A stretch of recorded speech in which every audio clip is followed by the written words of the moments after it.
तो दोस्तों भारत चीन सीमा से एक बहुत ही बड़ी खबर निकल के सामने आ रही है और चीन का एक जो फाइटर जेट है वो LAC के पास में उड़ता हुआ देखा गया है और इस फाइटर जेट को भारत की रडारों ने पकड़ा और इसके बाद में जवाबी कार्रवाई करते इससे पहले ही यह जो फाइटर जेट था वो वापस चीन के क्षेत्र में चला गया। हालांकि भारतीय रडारों को इसके बारे में जानकारी हो गई थी और हमारी भारतीय वायुसेना चीनी घुसपैठिए जहाज को खदेड़ने के लिए तैयार थी, परंतु इससे पहले कि भारत के फाइटर जेट हवा के अंदर उड़ान भरते भारतीय वायुसेना ने जैसे ही चीनी पायलट को चेतावनी दी, चीन का यह जो विमान है वो वापस चीन की सीमा में चला गया। हालांकि दोस्तों यह जो फाइटर जेट है वो LAC के काफी करीब में उड़ रहा था, परंतु इसने भारत और चीन की जो सीमा रेखा है उसको क्रॉस नहीं किया था और ऐसा कारनामा करके ड्रैगन भारत के एयर डिफेंस सिस्टम और रडारों की जो क्षमताएं हैं उनको परखना चाहता है कि क्या भारत के एयर डिफेंस सिस्टम चीनी फाइटर जेटों को पकड़ पाते हैं या फिर नहीं। परंतु यहाँ पर चीन की जो बाजी है वो पूर्णतः उल्टी पड़ गई, क्योंकि भारत के रडारों ने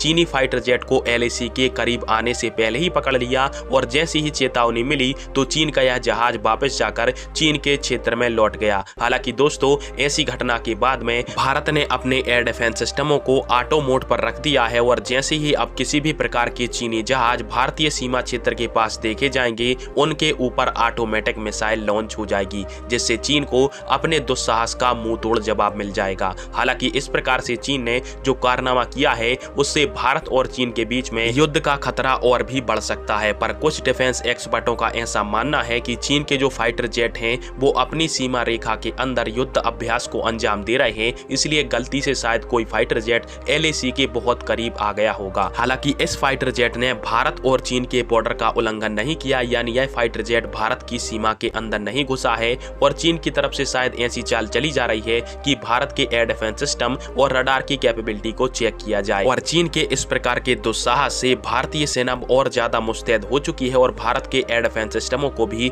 ऑटो मोड पर एक्टिव किया गया है। खैर इस प्रकार के दुस्साहस से भारतीय सेना को और ज्यादा सजग रहने की आवश्यकता है, पर आप सभी को क्या लगता है और चीन ने जो इस प्रकार से कारनामा किया है उसके पीछे क्या चीन भारत की ताकत को भांपना चाहता है? कमेंट बॉक्स के अंदर अपनी राय दीजिएगा। वीडियो देखने के लिए धन्यवाद। जय हिंद, वंदे मातरम।